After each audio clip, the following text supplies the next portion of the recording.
la police aujourd'hui, elle va mal. La police, elle est révoltée.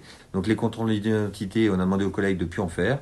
On leur a demandé de faire le strict minimum. On leur a demandé de ne plus intervenir que sur appel urgent, laisser tomber les initiatives, surtout ne plus prendre de risques, surtout vu comment on est considéré, et donc de faire le minimum du minimum, à savoir les urgences absolues.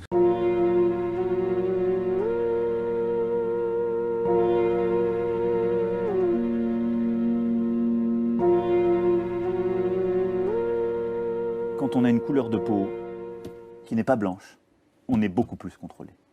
Beaucoup plus. Et encore plus quand on est d'ailleurs souvent un garçon.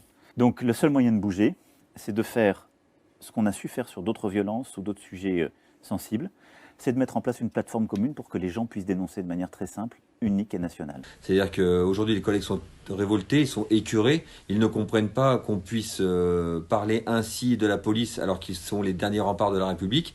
On trouve ça inadmissible, c'est pas tolérable d'évoquer du contrôle aux faciès, donc de sous-entendre que la police est raciste, et de montrer du doigt notamment l'ensemble des policiers et de l'institution.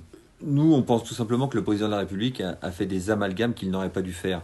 Il a stigmatisé le policier, il a évoqué le contrôle aux faciès, et je pense qu'il ferait mieux de s'imprégner de la réalité du terrain et peut-être sortir des beaux quartiers. Les collègues, ils ne choisissent pas la couleur de peau, ils ne choisissent pas leur délinquance.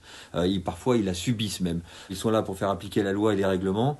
Ils ne regardent pas la tête de l'individu. Ils sont là pour faire stopper une infraction, voire un crime ou un délit. La seule chose qui peut apaiser la situation, c'est soutenir les policiers qui font impeccablement leur travail, être toujours derrière eux et faire en sorte de stopper tout ce qu'on voit aujourd'hui en sanctionnant fortement. Arrêtez de croire au Père Noël en disant qu'il faut trouver un rapprochement entre la police et la population. C'est pas le débat.